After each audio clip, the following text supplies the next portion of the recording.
مرحبا أصدقائي. هذه الحلقة مترجمة، فإذا أردتوا تشوفون الترجمة تأكدوا أن تضغطون على زر السي اللي موجود في أسفل الشاشة على اليمين. ما أدري إذا هذا كان اليمين ولا اليسار، المهم هي بواحد من هالمكانين. Some of my favorite topics to talk about are heavy metal and psychology. And I'm happiest when I'm talking about these two topics in the same episode. And I get to do that with my next guest, Steve Byrn. Steve is a licensed psychologist and an associate professor, going full professor as we were recording this episode. He is a metalhead from New York in the United States, and he wrote for Loudwire and writes in his blog about things related to both metal and psychology. We had a really nice conversation and an enjoyable episode, and I can't wait for you to have a look at it.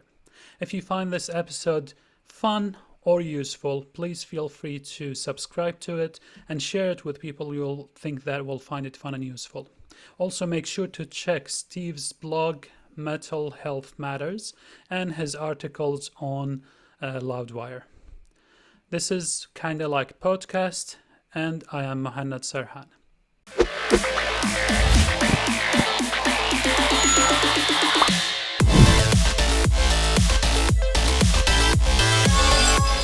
Steve, welcome to the Kinda Like podcast. Oh, thanks for having me. How are you doing today? Pretty good. Thanks. Thank you so much for taking time out of your daily schedule, and especially it's the weekend here. Really appreciate it. Yeah, no problem. Always happy to talk about this kind of stuff. Thank you so much. Yeah, definitely. Like metal and psychology are two of my favorites, topics, and it's great when we can talk about both of them in the same conversation. Yeah, I like that too. And for the sake of time, I know we are scheduled for an hour, and that's great because that will keep me on my time too. So I'm going to use a timer here that will go at 45 minutes. And so in the 45 minutes, we'll just know, and then we'll try to wrap it up in 10 minutes. I know from these conversations and having, this will be probably episode 18 or 19. So I know that these talks get to go on and on and on, probably most because of I talk a lot. So I'll try to do less of that today. Okay. So let me ask you first, what came first for you? Is it metal or psychology? Definitely metal. Yeah, I probably discovered that somewhere, in my middle school years or so, maybe like 11 or 12. And I don't think I even knew what psychology was then. I think I figured that out once I got a few years later, and eventually when it was time to figure out what I wanted to do for college, I'm like, yeah, I think I want to be a psychology major. And fortunately, I liked it because I never actually studied it before I got to my undergrad institution.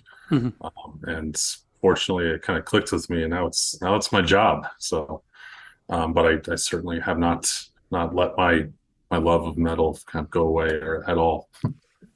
That's great. Was there any connection between listening to metal or maybe rock, because I'd assume you also listen to some rock music, Sure. and choosing your major, or it was not connected? Yeah, I mean, if there was, I don't think I was really aware at that time, but I kind of knew from the get-go that I really liked, kind of like the power inherent in a lot of that music.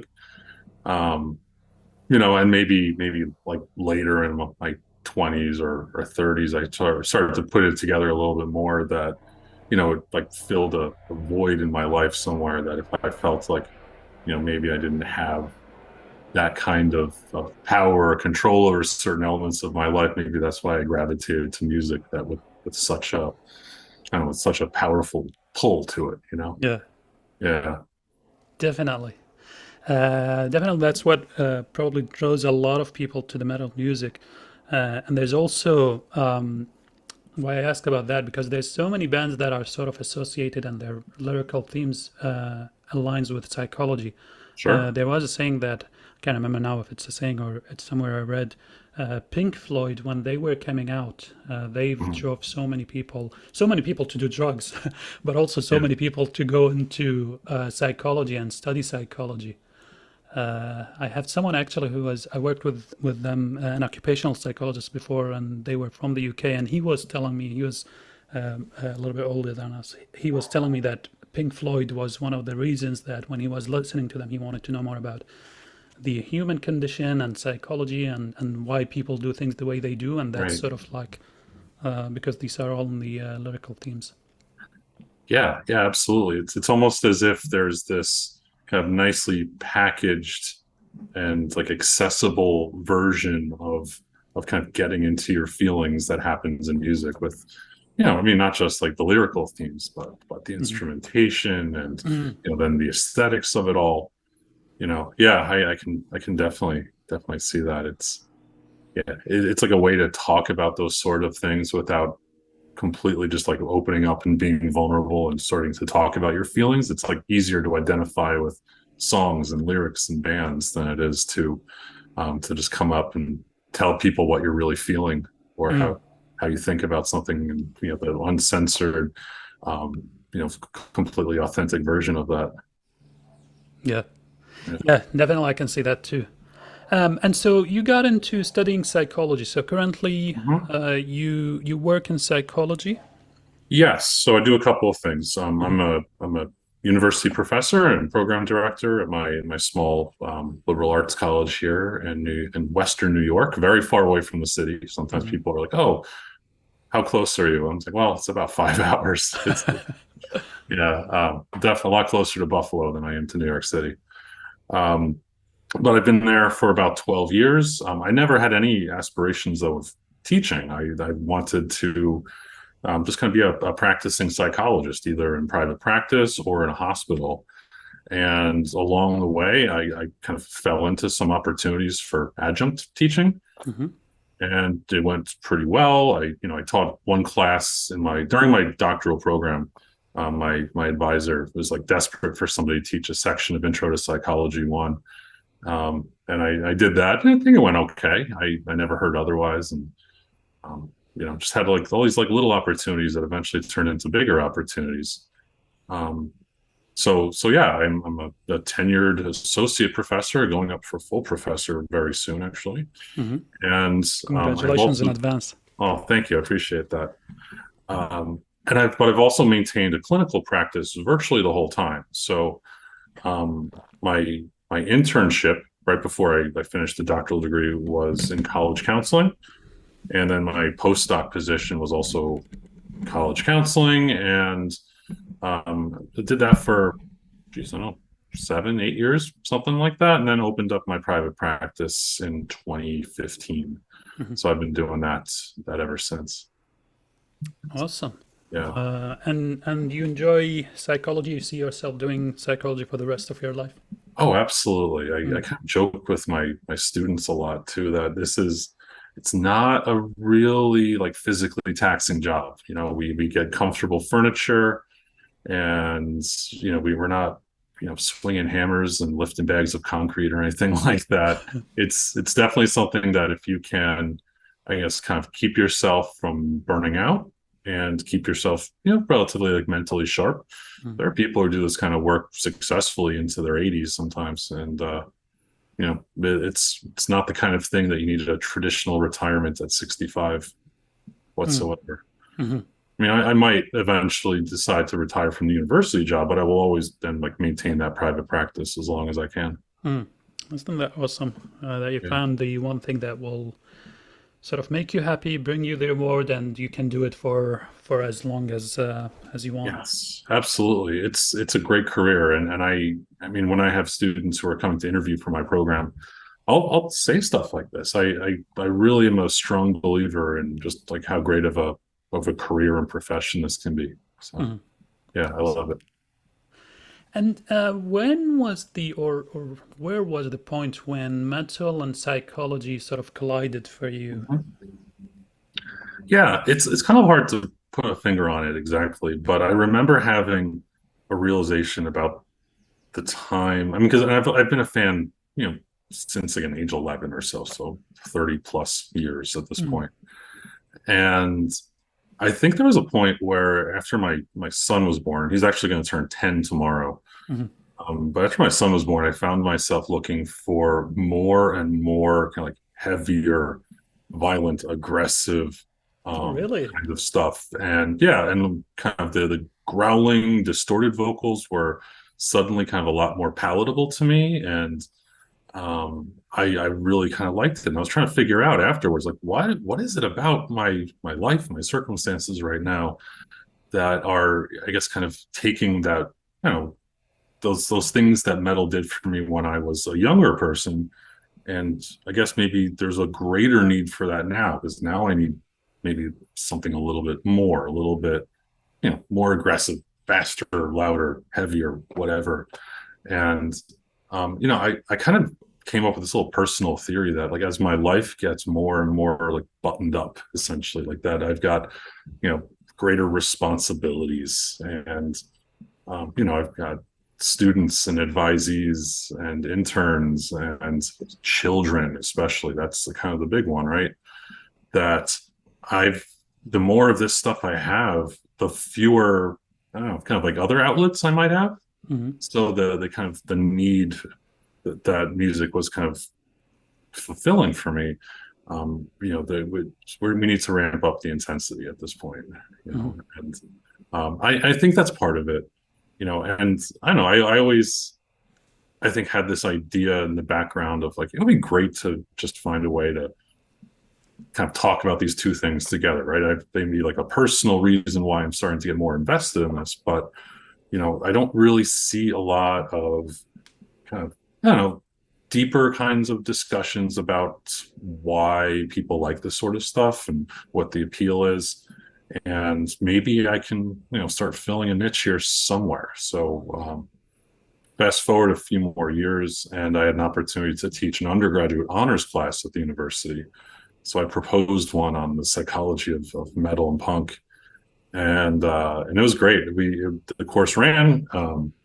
We talked about all kinds of different like aspects of why people listen and kind of the certain correlates of the various aspects of the music and the scene. And we got to take a field trip paid for by the Wow. university, which was pretty sweet. Yeah, I think we saw. Oh yeah, I remember we saw Hatebreed with Devil Driver opening.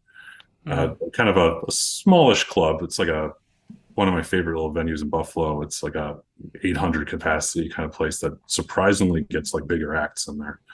So it was a really cool kind of experience, and I did that a couple more times a few years Awesome. later too. Yeah, Awesome. And we'll go and dig deeper into you teaching metal and then all the cool stuff you did with working with the college around the with the students definitely. But let me go back one step first. sure. I find it very interesting that you've moved to look for more brutal music as you were growing up. Yeah. Probably compared to me, I tried to mellow down, and I've always thought that this is this is sort of the Mhm. path of every metalhead. They start with the brutal stuff and the heavier stuff, and then as they go further and further in life, they sort of go like now I listen more to stuff like Pink Floyd, Mhm. Riverside. I do still like to listen to the heavier stuff, but the I don't know, I enjoy the mellower stuff more. Sure. And don't get me wrong, it's not that I don't like the Hmm. mellower stuff. I also adore Pink Floyd. I think you know, I never got to see the whole band, but I've seen Roger Waters a couple of times, and whoa, what a show that was! That was amazing. Awesome. Did you see Um, him recently yeah, with but his tour now? it was yeah, no, it was not on this tour, but the previous one where he was doing kind of like a more career retrospective thing, Mm. including a lot of the tracks off the Animals album, which is like my favorite. Mm. So yeah, there was I forget what the tour was called, but oh, Us and Them, that's what it was. Us and Them, yeah. It Yeah, was Us and Them, and then before that there was the I think he toured the wall yeah, in its yeah. I entirety. saw That's that I one wanted too. to watch, but I didn't get it. Yeah, I saw I think it was the first leg way back a long time ago, like 2009, something like that, when I he thought started redoing it. Yeah. didn't he do it like 5 years ago or something like that? Again? I think it Yeah, was. yeah. He kind of He he keeps kept doing it. touring that for a little Yeah. bit. Yeah, yeah, Yeah. yeah. So, like, what are some of the bands that you grew up with? What are some of the bands that you moved into Mhm. listening to? Uh, Sure. Yeah. So the pivotal time here is probably early '90s for me. So um, I really gravitated toward a lot of like the Seattle grunge stuff, and I still love that stuff very much, very much. And but probably more so like the heavier bands of those, right? So I mean, I What liked. what would Mhm. be Seattle grunge bands? Yeah, so like Alice in Chains, Mm, Soundgarden, those are I think my two favorites. They're all great, right? But Nirvana, I think I really liked for a while, and then when Kurt died, I had a hard time listening to it again. mm, I didn't really kind of like pick up a Nirvana record again for geez, 10 years after that. Um, just saw Pearl Jam in Toronto a few weeks ago, and that oh, was a great cool. show. Yeah, but also the other like kind of less mainstream bands out there like Mudhoney and the Melvins, and like that stuff is a little heavier than the mainstream, and maybe probably why those bands didn't kind of hit as big for sure. Mm, But I discovered Metallica's Black Album, mm, and that was kind of the gateway for me for sure. mm, Because all of a sudden, like, I don't think I'd ever heard anything like that before, and it just the production on that album was just humongous. mm, I can remember kind of where I was when I first heard some of that stuff, and I remember even thinking that like these drums sound like enormous. What this there's I have not heard an album that sounds like this, and it's just like great songwriting and kind of darker themes, but still nothing like it's not brutal death metal or anything like that. It's a mass appeal kind of record. It's one of the what, top 20 of all time sales wise or something like that. mm, So that got me hooked, and then I started going down the rabbit hole of kind of similar metal bands. So Megadeth and Anthrax. Machine Head was really big for me mm. back then too. I don't think they really started to emerge until a few years later, but I was like hooked on that band right away. And then a lot of other stuff, and Pantera, of course, too. Mm, So stuff like that was kind of my gateway, mm. and yeah, and then kind of kept evolving for years and years after that. But I still love a lot of those bands too, and I will see any of them if they come tour in my area for sure. And what are some of the bands that you listen to now, or some of the recent finds you've got? Yeah. So I really do. I mean, it's not very recent, but I'm gonna, one of my favorite newer Gojira. Oh bands my here is god. Gojira. Gojira, I I want to talk so much about Gojira. Oh, I love that band so much. There's something just so fresh about their approach to music. And I know they've been making music for about 20 years, but Yeah. their status just keeps growing and growing, and they're headlining festivals in Europe. Their last album was probably the best record I'd heard in a long time. Hmm. I loved that, and so that's one. And actually, an old friend is a friend of a friend. I realized was a guitar player for a band called Fit for an Autopsy, who I started checking out when I realized, like, oh, I got a connection. Let me listen to something. Then I was like, whoa, they're going somewhere too. So they're actually currently on tour with Lamb of God. Mm. Um, it was again another one of those bands that kind of upped the intensity for me. Orbit Culture, I've been digging their stuff a lot. Um, so those are some of the newer bands. And again, I try to keep up a little bit better than some people, but even still, I kind of find myself defaulting maybe to some older stuff that I like. Well, maybe half the time. Mm. Yeah. Cool. Gojira, I found about them, I learned about them probably 5 years, 6 years ago. And they're one Mhm. of those bands where, you keep hearing about Gojira, Gojira, Gojira, and you're just ignoring it. And then they come, and that's happened to me all the time. They were touring and they came, and I said, hey, there is Gojira, and they are this great band, and should I go see them? I have never listened to them. Right. And And I then didn't go at that time. Oh, yeah. And then every time someone mentioned them to me a long time ago, I was like, they're French. They're French because, like, it's like, yeah, I guess I don't really know any other metal Yeah, bands from France. yeah. That's true. And then Yeah, I kind of discovered them, I think, shortly before or after the L'Enfant Sauvage album and mm, before Magma. mhm, And I got to see them at a really cool venue in New York City. mm, And that was like somewhat life-changing for me. Yeah. I'm like mesmerized by like the show, and just like the music is insane, and they are such talented musicians, especially Mario, their drummer. Yeah. Yeah, and I was hooked. Yeah. Yeah. They are great. They do a great show. Like it's as you're saying it, it's really mesmerizing. I don't know how they can capture so much attention. Right. So I think they're accomplished. The brothers are accomplished visual artists too. So, like the Oh, album are they? artwork and and their like backdrops on stage, they made those, or their Oh, designs wow. inspired them. Yeah. Their drawings are so like primitive and so creative, and Yeah. I'd assume that the last one also the album art from their last Hmm. Yeah. they Fortitude.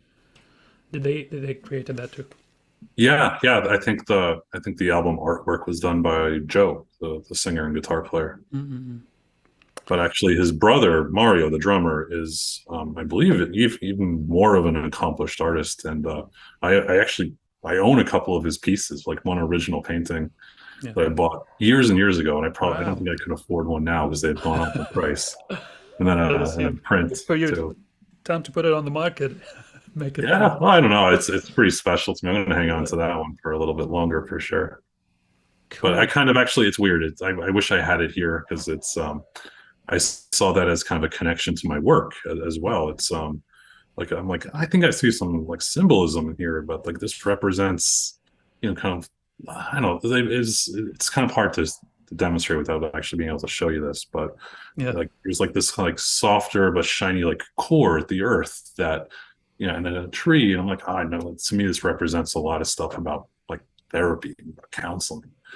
Is But it an original, or like is it possible if I look it online I'll find it? maybe it's hard just because he's got a bunch of the ones that have already been sold, but Mhm.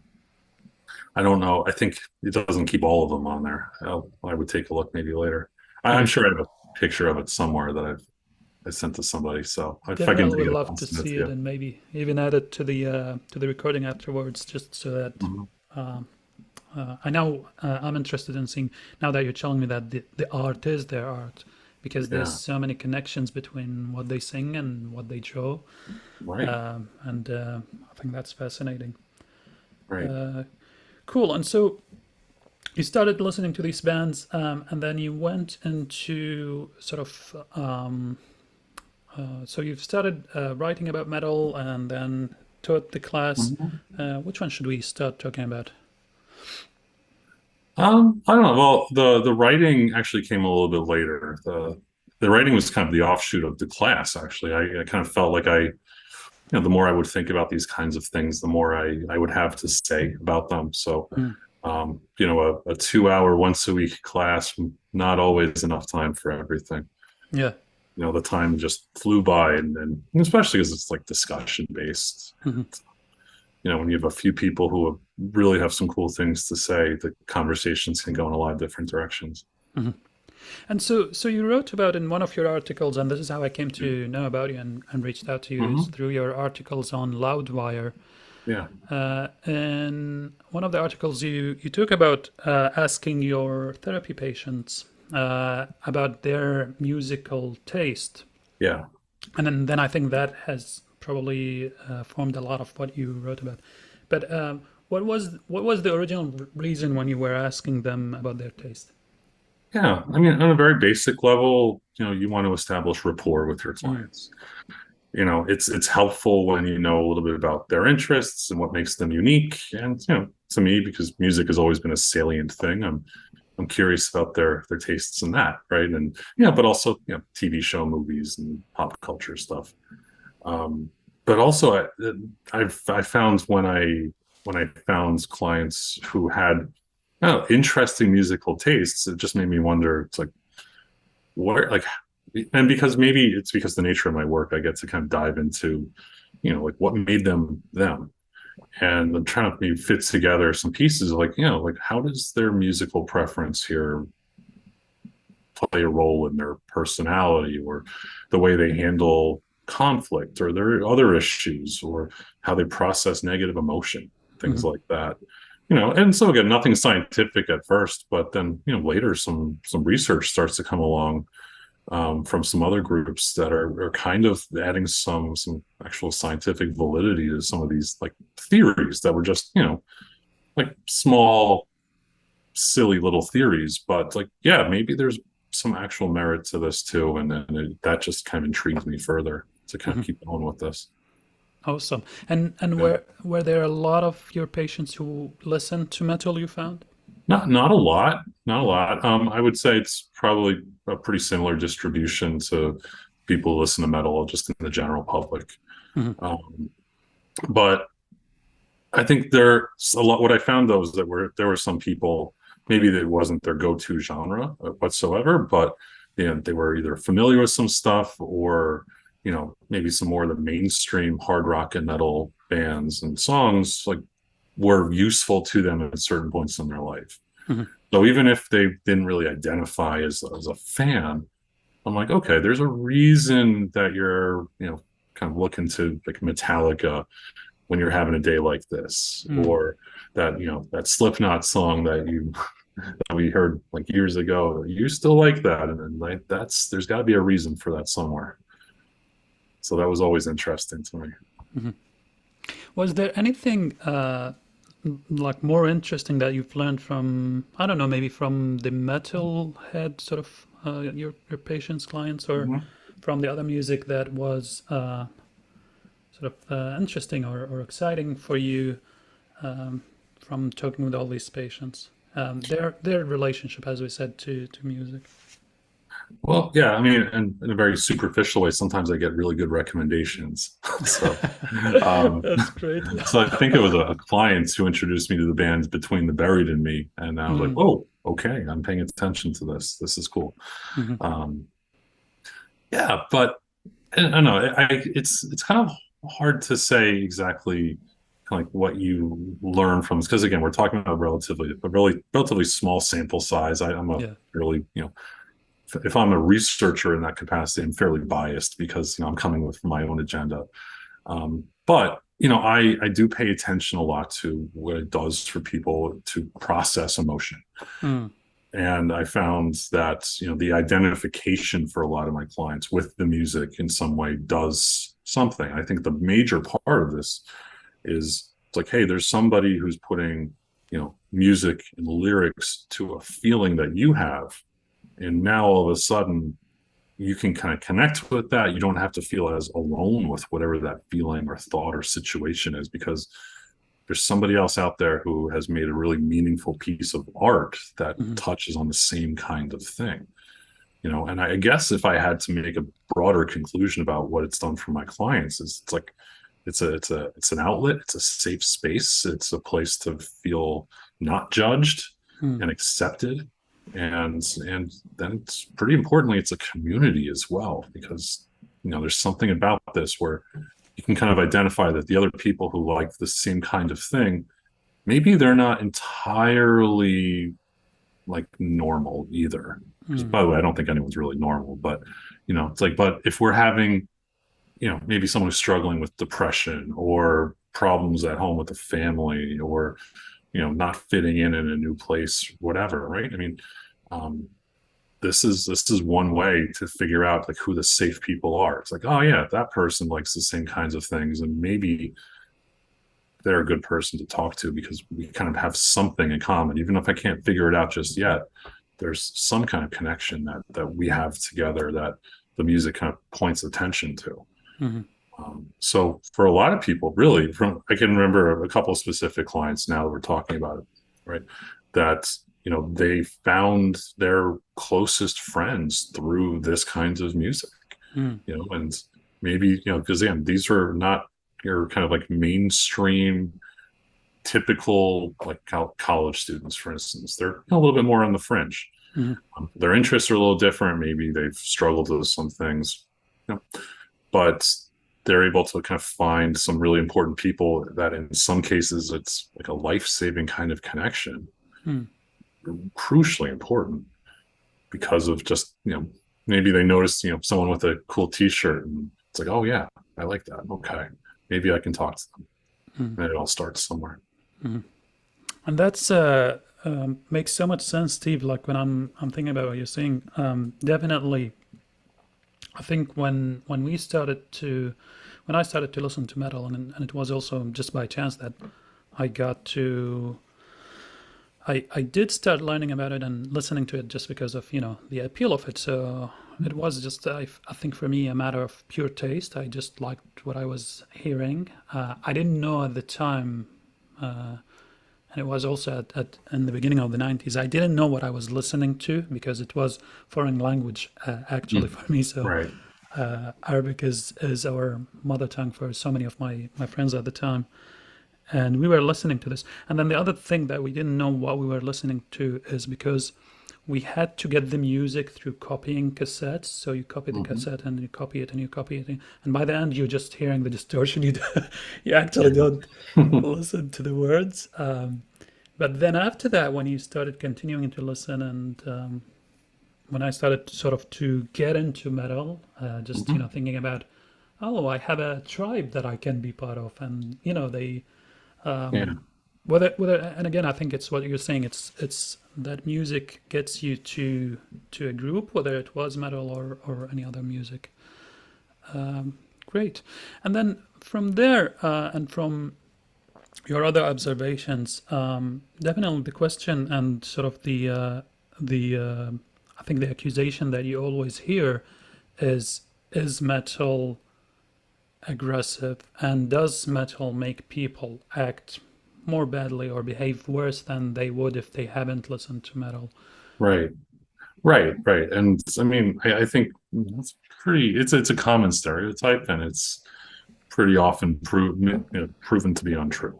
Right. Because we don't, it's weird. There's something about metal where, the imagery, the aesthetic make it an easy target to blame for a lot of problems that I don't really have an easy solution. Like why were those kids so violent? Why did this happen? Why did that happen? And it's like, oh, must be metal, because they listen to this stuff and then you can point to some particular problematic lyrics sometimes. You're like, look, see, this clearly inspired people to do some hateful act somewhere. But we're not really asking those same questions in other ways, right? We're not asking, what their favorite sport is, or what their life is like in other ways. We're not paying attention to those correlations when the answer is not metal, right? I mean, it's like maybe country fans are more prone to violence, but we don't really pay attention to that. We don't study that sort of thing because, I don't know, it's either too popular or the stereotype just isn't quite as established. It doesn't have that history of that. Well, at least here we had that. I forget. It's called the PMRC. There was like a famous kind of congressional hearing in the 80s, where Tipper Gore, the then spouse of future Vice President Al Gore, was kind of leading this charge, saying like, yes, heavy metal is satanic and evil and corrupting our youth. Yeah, and and there were some pretty high-profile musicians who went and testified in Congress. They're like, no, this is nonsense. It is absolute nonsense. So fortunately, it kind of died down, but that whole myth just keeps popping up here and there. It's an easy target. Yeah, and I don't think musicians really care enough to fight back against it, because it's kind of part of the allure at times too. It's like, yeah, it's dangerous, right? They're like playing into that a little bit. Yeah, because even after that PMRC thing, the band Cannibal Corpse had record album sales because they got mentioned in one of these things. So it just brought more attention to it. It made them popular. So, no one's going to really waste their time to try to say to try to disprove this in any kind of public way. So again, even still in some communities, you'll see like Marilyn Manson, for instance, always an easy target, especially after the Columbine shooting. But yeah, there's still protesters, and I mean, there's certainly not as many as there were in like the late 90s, early 2000s, but there's still some, and in some communities. And I don't know, it's kind of sad that people just can't accept that really there's no strong link here and they should just move on to something else. But again, there's this kind of human thing where when there is a problem and we can't figure out the solution, we have to, or we feel compelled to find simple solutions for it. Because there's a lot of things that take a lot of our kind of mental bandwidth. And if we can simplify some things, it makes our lives a little bit easier. So to, kind of just to label particular things in very black and white categories and not pay attention to the complexities of it, is an appealing position for the masses, but generally not accurate. Makes sense. Yeah. And I'm just trying to think about, so there's always that, whether it is about metal music, but it's also about action movies. It's also about games. And I was just talking to someone who came on the podcast, though the episode was in Arabic. So we were talking about how action movies and their the accusation always that the action movies are increasing the anger and the society, and increasing the anger for people, and they are going because they are watching people are going on and killing or attacking people just because they are watching these action movies. But there is what you're saying is it hasn't been tested and seen that these movies are like if you like something, especially for a matter of artistic taste or musical interest, you're not gonna definitely go and do what this art looks like. Right. Because you go back to a really extreme example, like Cannibal Corpse, right? The lyrics are horribly brutal and some of the most heinous crimes you could ever imagine. But George, the singer, Corpse Grinder, he's a family man. He's got teenage daughters and claw machines at the arcade, and if you find his Instagram, it's just all wholesome stuff about his kids, and but that's the same person who's then singing and inhabiting this really kind of intense, aggressive persona. But because I would argue that we've all got some of these really aggressive and dark drives in us somewhere, and whatever mechanism we have to use to kind of filter that and to kind of ensure and process it, right? So that we don't have to act on our darkest, most aggressive, evil, sadistic drives. It's a part of just recognizing that we're humans and we have to cope with those parts of ourselves. And what a lot of the research out there has kind of shown is that this is actually a really good avenue to process negative emotion. So we're going to shows, we're listening to our music, and by and large, we're not out there, hurting people. It's processing it so that we don't have to kind of feel compelled to act on those primal urges like that. And I think, similar to Cannibal Corpse, Slayer is a good example of that, where Tom Araya is, heading the band Slayer and writing, probably not him. I think Kerry King wrote a lot of the lyrics. Write all the atheist lyrics, but Tom Araya, when you talk with him, it seems like, and that's what you hear, he's almost like a Santa Claus, really nice person, enjoys being with people, enjoys having fun, and it's just a persona that you put on stage. Right. I think he's even kind of religious. He describes himself as Catholic, and again, obviously singing lyrics that don't really coincide with that dogma whatsoever. But when he's talked about it, it's this is a performance. This is art. This is not a reflection of what's really happening. But it's something that appeals to people because we've all got these parts of ourselves that it kind of connects with. Doesn't mean we're going to act on it, but they're in there somewhere. And then the other thing is that sometimes also people talk about so what you're saying about the energy that you get from the metal music, and then the metal music is working as a stress release. Definitely a lot of people feel that, and I think there was a study even about that. But I think it does work as getting people less stressed when they are, that's the study that I've read, when they are fans of the music versus when they haven't heard it before. So other people just get... Right. It does take some familiarity, or otherwise it's going to kind of maybe kind of cause you to feel like upset or worried or scared even.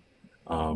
But yeah, there's this really cool thing I think about metal, and it kind of ties into that same aspect of community, where yeah, like there's still melody in there. There's some great songs and songwriting and lyrics and instrumentation, but it kind of requires people to see a little bit deeper into it, right? It's not right there at the surface like pop music is. The melody is kind of buried a little bit. The guitar tones are distorted. The drums can sometimes be like overpowering. But in there, there's some great music and some great songs and some fantastic players who are doing this. But it kind of requires you to be willing to kind of see past that like hard shell on the exterior. So it's like a filter of sorts, you know, and maybe the people who are not fans just, I don't know, they kind of haven't found a way to listen to it yet, or maybe they just don't need it. Maybe they have other ways of processing their stuff, or they find it's a strong appeal for other kinds of music, and that's fine. You know, but maybe it's one of those differences between the groups, is that we've already got one group of people who's willing to kind of see beyond the surface, at least with this. Or they have, I mean, I'm not to say that they don't have the ability to do it, but there might be a question of desire to see through that. Cool. And definitely there's a lot more on in your articles, whether on Loudwire or on your blog, which is what is Mental Health Matters. Mental Health Matters. Cool articles. I didn't get to read all of them, but I definitely think people should go and read them. And there's a lot of information there, and there's a lot of good insights. Just came when I was, before coming to the interview, I was looking at your article about the collectibles and why we collect, and I was looking back at my group here, and so definitely I want to read that article too in details. But let me ask you, and let's go back to teaching the course about metal. And I think at the time that you've proposed it and you were teaching it, was it the first dedicated metal and punk course? It's hard to say. I didn't really do a really deep search to see if I was the first, because I kind of knew I had my idea. I wasn't really looking for a template or anything like that. But I had kind of just identified a bunch of different themes that would have been really interesting discussion topics that kind of tie into it, like rebellion, aggression, politics, spirituality, drug and alcohol use, mental illness, all that kind of stuff. Like, I can talk about these things from a psychological perspective. We can find some songs that connect to all these and make a pretty enjoyable experience. So I didn't really look too hard, but I also wasn't familiar with anything else either at the same time. I mean, maybe, I took a survey of rock music class as an elective in college. But again, it was a wide variety of music. It wasn't, we did maybe a week or two on heavy metal, and did not get very deep. Not really. So I don't know. I just kind of figured, at least here at my university, and no one I know knew anything else either. There's a gap, and I think I can fill that gap. So let's try it, and it'll be a really enjoyable experience either way. And what was the response that you got first when you suggested that class from the faculty? Right. So the process was, there's a director of the honors program, and he actually was a psychology faculty member as well. So I just went across the hall, said, "Hey, I've got an idea for this class." And he's like, "Yeah." And he listened to my pitch. He's like, "Yeah, write that up. Let's propose that." Was he a metalhead or? No, he is a diehard Grateful Dead fan, and so he likes the jam bands and that sort of stuff. But I think but maybe because of that, he can appreciate like, yeah, like this music is maybe a little deeper, and like even though he didn't really get it or it wasn't his preference, I think he respected the idea because of where he was coming from musically as well. Mhm. So yeah, so like, but essentially, with this program, we propose maybe 10, 12 courses, and the students actually vote on which ones they want to be like listed, because we can offer, I don't know, somewhere like maybe 6 or 7 each year, depending. Um, but I guess I got enough votes and the course ran, and I had a smallish size class, maybe like I think the first year was maybe 10 or 11 students, which Mhm. was actually pretty good for discussion. And Mhm. yeah, and then if you're going on a field trip and you have a set budget for that, it means each person essentially gets more value for that too. So that helped also. Awesome. And Yeah. who were the students who were interested in these classes? Yeah. There's a variety, right? Mhm. So my institution I work with at the undergraduate level has a really strong reputation as an art school. So I had a number of art students, Mhm. but they also comprise a pretty big chunk of the undergraduate student body anyway. And then some liberal arts students, a couple of athletes here and there, and some Mm. soccer players. And then a couple of people who are like playing, like classical instruments, like in the orchestra or the symphonic band. Also had some really cool perspectives to bring on that. Actually, one of those students, um, I kind of mentioned something about Devin Townsend in my class, and he's like, "Oh yeah, I know Devin Townsend. Let me tell you why I like him." From like, it starts kind of talking about all these kind of perspectives as a musician that I'm not a musician myself, but I certainly appreciate it, and it's like, whoa, this is cool. And actually that was like a nice impetus for me to dive a little bit deeper into Devin's back catalog too, and I'm glad I did. I wish I could see him in concert at one point. It's Mm. that's a hard one because yeah, he doesn't, yeah, he spends a lot of time in Europe for some Yeah. reason.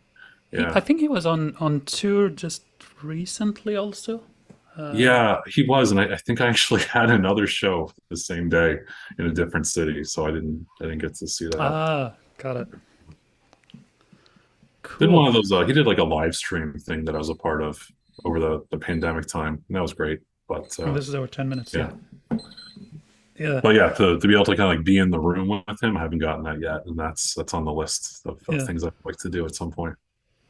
And in terms of the field trips that you've done, you said you went to watch Hatebreed and was it Yeah, Hatebreed Devil Driver. Yeah, and Devil Driver. yeah, and then the next time we were, oh, actually no, that was the second one. The first one was it was a larger bill. It was, but Asking Alexandria was the headliner, so it was a lot of like that metalcore stuff that actually my students were more familiar with than I was. Who was it? So Asking Alexandria, Ah, Born of Osiris, of Mice ah, and Men, when we came as Romans. okay. Right. So like newer bands at the time, they were all touring together. It was a really cool show. Um, yeah, but then the next iteration of the class, we did Devil Driver and Hatebreed, and then the most recent one we saw Ghost, Wow. which again, not the most metal, but what a show! Like that was Yeah. great, and yeah, they had a great time, and I'm really glad it was it's a strange sized venue for this. It was somewhere between a theater and an arena, Yeah. but yeah, a fantastic stage show. Tobias is a fantastic showman for sure. Yeah, and that was a great show. Wow. Amazing. How cool is that? Like you go to school to study and then you get to go and see your favorite metal bands. Like Yeah, it's yeah, actually School of Rock. I know, right? My course evaluations were great. They're like, this is the best field trip I've ever been on. Great. Amazing.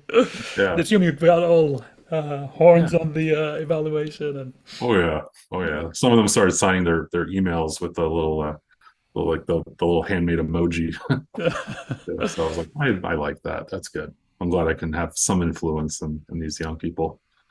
that's amazing. Yeah. Well, let me end with this question. Mhm. Um, So there's a lot of talk out there about is rock dead? Yeah. And a lot of articles written about it. A lot of musicians have their opinions. What do you think about it? Well, a lot. My answer is like the same answer I give to a lot of complicated questions. Like, sort of, it depends, Hmm. right? Because it's kind of clear that the old way that the music industry operated with album sales and all that kind of stuff does not benefit metal artists or rock artists that much at all anymore, unless you're like a legacy band, like like Bruce Springsteen or Paul McCartney or Elton John. Like, yeah, Hmm. you can sell albums, you can make money the traditional way, you can be on the radio when you have a new album, but we don't really see that anymore with like hard rock and metal stuff at all. When I was growing up, MTV still showed music videos, and Mm. I actually learned a lot. I spent a lot of time watching MTV when I was a young person.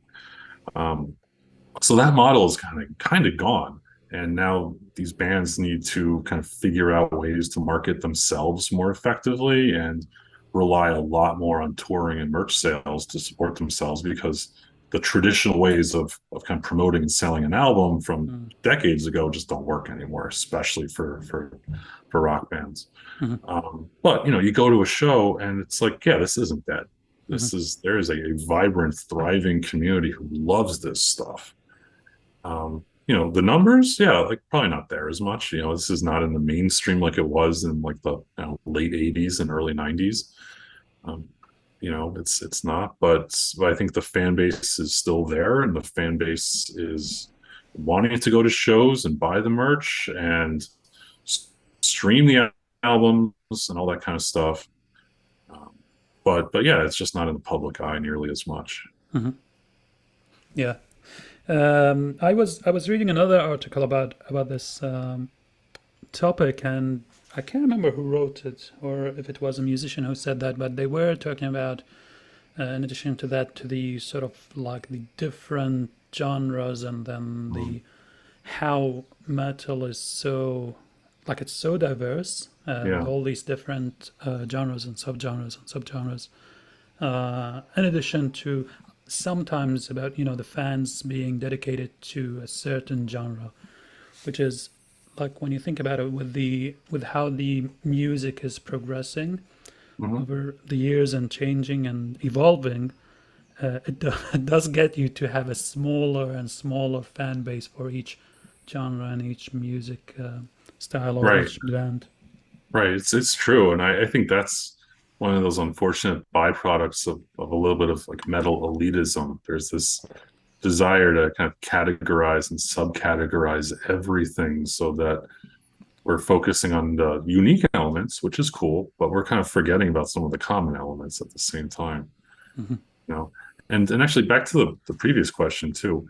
One of the arguments I've heard about why rock is dead is like, who are these big bands who are coming out now, like new bands who are like poised to kind of take over the scene, and it is kind of hard to figure that out or to identify them, right? Hmm. A lot of like the big touring rock bands who are out there being successful are the older ones who've been established for a long time. Hmm. And again, you're not seeing anything like when Guns N' Roses came out of Los Angeles, like that was like a cultural event, Hmm. essentially, like that first album, and then they followed it up with like one of the best double albums of all time, Hmm. in my opinion, at least. Hmm. Yeah, that's And true. right, and that was like an exciting thing. It's like, and you can know it's like, wow, these guys are like, so this is something, this is important. Like they are legit, and this is part of the future. Didn't last that long, right? I mean, Yeah. their height was kind of destroyed by some infighting and drug abuse and all that stuff. Yeah. But yeah, it's kind of hard to think nowadays, like who are those bands who are going to kind of take over Hmm. when the old timers call it quits? And yeah, I'm not entirely sure. Yeah. Right. Machine Gun Kelly. That's Yeah. uh, Right. I mean, it's true. Like, and again, not my thing, but if there's like elements of that yeah. are appealing to people and maybe it's a gateway to some other stuff, I don't want to get in the way of that. Yeah. Yeah. But it's not my thing. I think that's so true. Like it's after all a matter of taste and how the taste is changing for the people, and and Yeah. and their collective. Yeah, I know that this is sort of a conversation that I always have with my friends from Iraq, or Arabs, and hey, more people should listen to metal because it's the real music. I said, yeah, but it's also a taste. Like there's more people who like other tastes, and that's okay too. Do your kids? I know you have two kids. Is it? Yeah, I do have 10, well, almost 10 and 6. Yeah, so They my also listen 10-year-old to rock. son, not so much. No, Mm. I don't know, I've tried, and I think it's sticking a little bit more with my 6-year-old daughter. Yeah. And I kind of introduced her to a lot of like female fronted rock bands and some like punk and pop punk kind of things too. Mm. And I think she really likes that. She kind of resonates with like the power of those messages, even if she doesn't really know what it all means. That's fine. I don't know what most of the things I listen to mean. Yeah. But I think it's hitting with her a little bit more, but still it's hard to, I know it's hard when you're that young to, kind of hear beyond just like those easily accessible pop melodies that are everywhere. And then if your friends aren't really like into that stuff either, Yeah. they're not getting that kind of reinforcement from the social aspect of it either. So true. Well, thank you so much, Steve. It was a pleasure to talk with you today. Really enjoyed the conversation, and hopefully we can carry the conversation going forward. Yeah, I appreciate that. It was great talking to you too. So if you ever want to do a part 2, just let me know. Absolutely. Definitely, if you're gonna go and as you learn more about the Metalheads, I would like to learn more about that if there are. Oh yeah. Definitely. I should get provided I get my promotion, I should get a sabbatical in a couple of years. And my hope is to make better use of some of my not like Loudwire and other industry connections to do a bigger kind of more interview based project in this realm somewhere. I don't have a really like thorough idea yet, but I'm working on it. Yeah. Awesome. Well, like if I can help or contribute or be part of the sample, I would love to do that. Or Oh, very cool. All right. I appreciate that. All right. Have a great day. All right. You too. Thanks so much. No problem.